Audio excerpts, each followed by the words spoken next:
Hi guys, I am back for another chapter of Renee Watson's Piecing Me Together. Today I will try to read chapters 5 and 6. So chapter 5 is called Promesa, which means promise. Mom's scent hugs me as soon as I get in the door. She is stretched out on her twin bed, and even though she is resting, I can tell by her face that there is no peace for her, not even in her dreams. She did not bother to take off her nylons or her shoes that she says are more comfortable than clouds. The TV is watching her, so I turn it off. Mom likes to go to sleep to noise. I think the voices keep her from feeling lonely. In the kitchen, there are empty brown bags on the countertop, which means there are groceries. I open the door to the fridge: milk, butter, mayonnaise, bread, eggs, hot dogs. And in the pantry, peanut butter, jelly, cans of tuna, packages of top ramen. And in the freezer, family value-sized ground beef, frozen pizzas. And in the way back, ice cream, mint chocolate chip. And we are now on to chapter 6. Chapter 5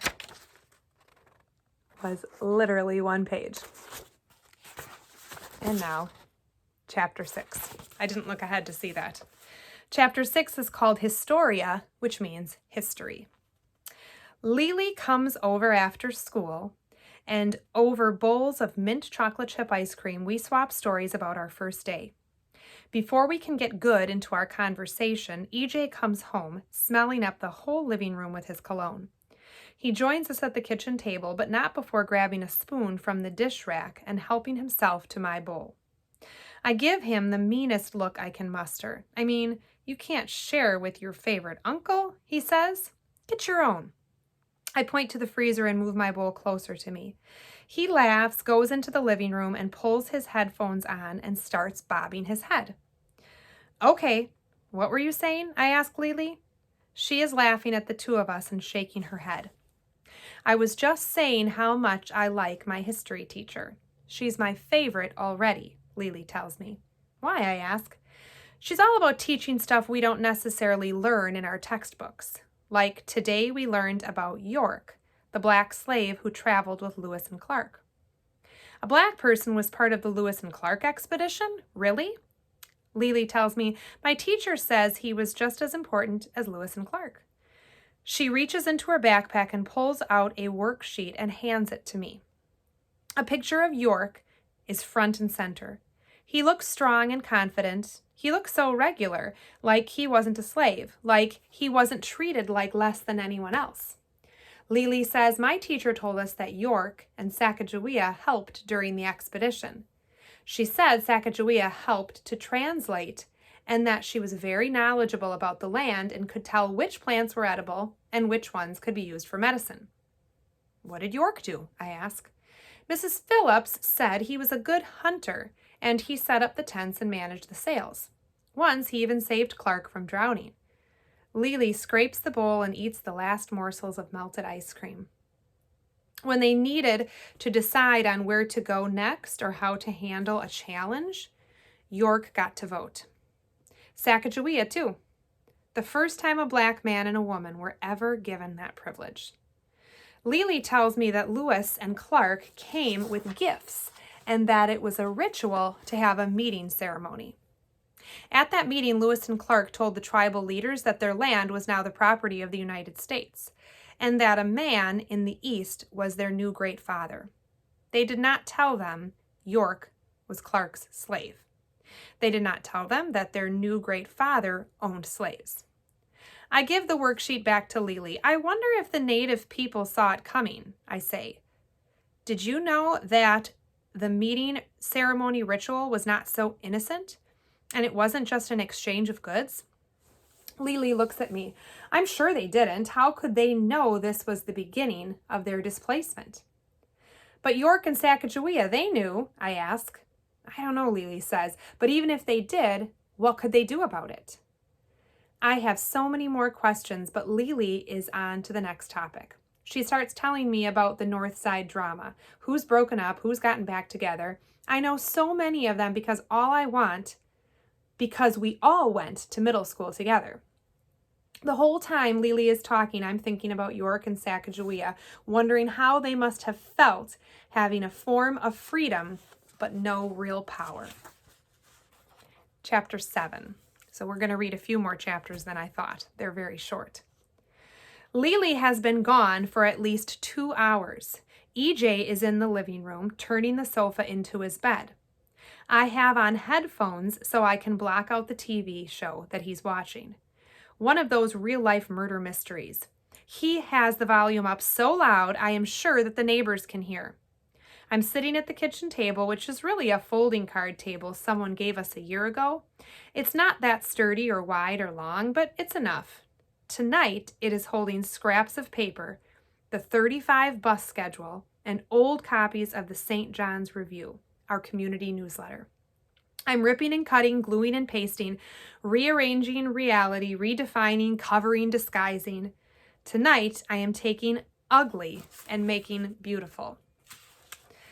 I am still thinking about what Lily told me about York. I'm thinking about the walks I've taken through North Portland and all the signs that mark the journey of Lewis and Clark. I've seen the signs my whole life.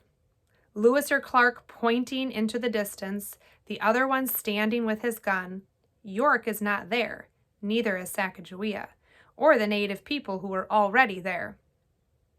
I think about Mrs. Parker, how she has a black son-in-law smiling at me from a frame. How proud she is of her free passes to Winterhawks games. How she wants me to have a mentor. How she's always ready to give me an opportunity, a gift. Like what she is telling me is she comes in peace. And that's the end of chapter 7. That one was just 2 pages. Chapter 8. The book girl gets on the bus again. She sits in the same seat, reading the same book. I watch her as we ride to St. Francis. A man gets on the bus, his cell phone in his hand, and he is playing music for the entire bus, holding his phone up like it's an 80s boombox. And singing along, and he can't sing, not even a little bit. It is too early for this. The book girl looks around the bus and our eyes meet. She smiles, the kind of uncomfortable smile people give one another in these kinds of situations. I smile back.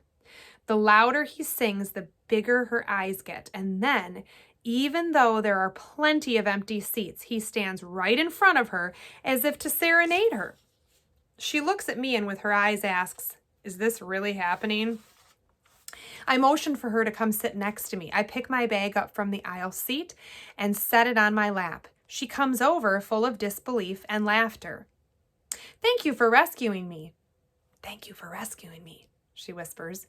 Once the man gets off the bus, we burst into laughter. "I'm Jade," I tell her. "Samantha," she says. "My friends call me Sam."